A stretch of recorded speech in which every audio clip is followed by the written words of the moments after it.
We cannot follow Kalonzo because we don't know where he's going. Personally, as John MBADI, I am saying it here affirmatively. I am not persuaded that Kalonzo is taking us anywhere. And I'm not persuaded that Uhuru means well for us now. If he wanted to give us leadership, he would have given us leadership. In 2022, some of us today, we would be cabinet ministers. I would not be a nominated member of parliament. You are telling us that now it's when Uhuru has a solution, has the key to take us to State House. When he was at State House, he handed over key to someone else.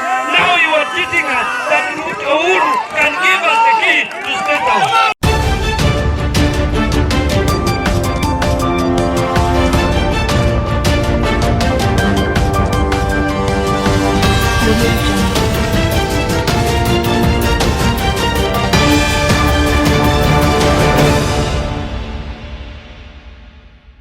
More evidence is now coming out that Uhuru Kenyatta is a good player in the ongoing Gen Z protest in Nairobi CBD. I've always done several videos pointing out on how Uhuru has an underhand on the protest going on in Kenya. Because we all know, I've always given you the history as to why Uhuru Kenyatta has never wanted William RUTO to be president. And I've done several videos on this if you have been my ardent follower. So today I've come to give you another reason as to why I think Uhuru Kenyatta is a player in all this. Because now people are coming out to bring out evidence. And among the new people who's coming out include John MBADI.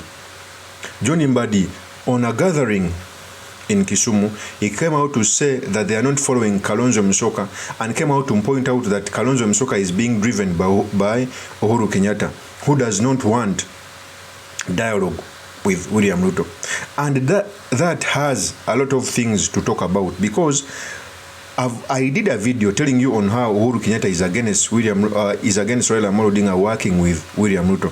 Because we all know if Raila Amolo Odinga works with William RUTO, his main aim of overthrowing William RUTO as president might hit a dead end, because we all know Raila Amolo Odinga is one of the biggest opposition leaders in Kenya. So in this episode, I've come to talk about the statements which were made by John MBADI affirming that Uhuru Kenyatta has a hand in ongoing protest, what it means for Kenyan politics, and most importantly, the study materials we can learn from the politics of our nation. But before I do this, I want to let you know that if you're new to this channel, please subscribe. If geopolitics and economics is what you want, this will be definitely the right channel for you to subscribe to.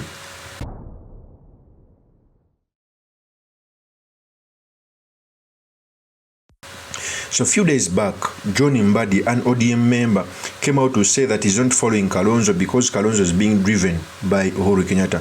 We all know the Azimio coalition has some cracks where majority of the members are not agreeing with Raila Amolo Odinga's path of working with William RUTO.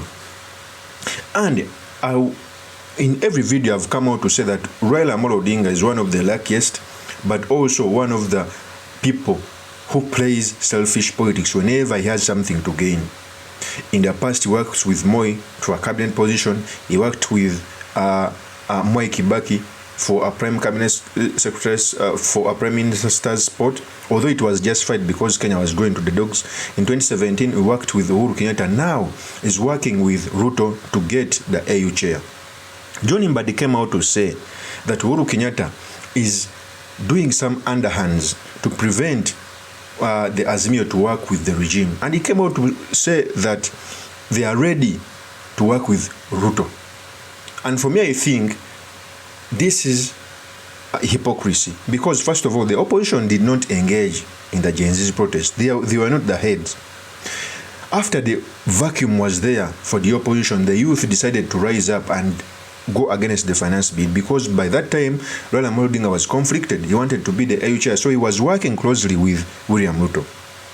So before I speak on this more, let me first give you the tape when John MBADI was saying this. Here is the tape.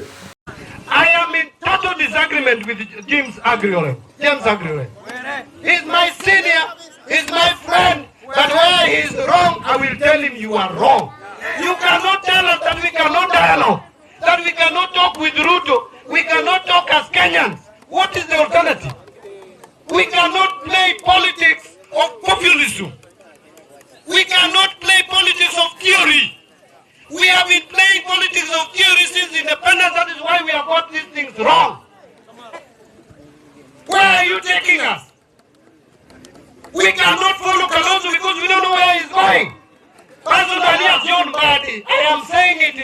affirmatively. I am not persuaded that Kalonzo is taking us anywhere. And I'm not persuaded that Uhuru means well for us now. If he wanted to give us leadership, he would have given us leadership.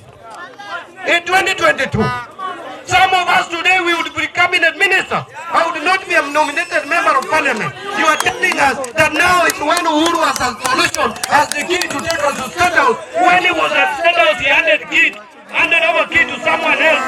Now you are teaching us that Uhuru can give us the key to State House. I want to say it because I'm also a senior politician in this republic and this region. I am also a senior politician in Luland. I am authority. I am the chairman of ODM. We sat as a party.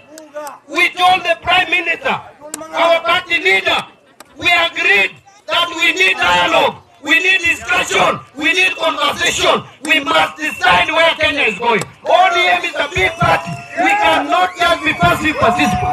We must also talk about the future of this country. And you cannot tell us that the presidency of RUTO will come down. How? And if it comes down, what is the solution? If RUTO today resigns, it is Gachagua who is going to be president. Is he a better option? To me, I say no. Gachagua is worse than RUTO. He's a tribalist. He's in Kenya. He's a company with shareholders where we don't belong.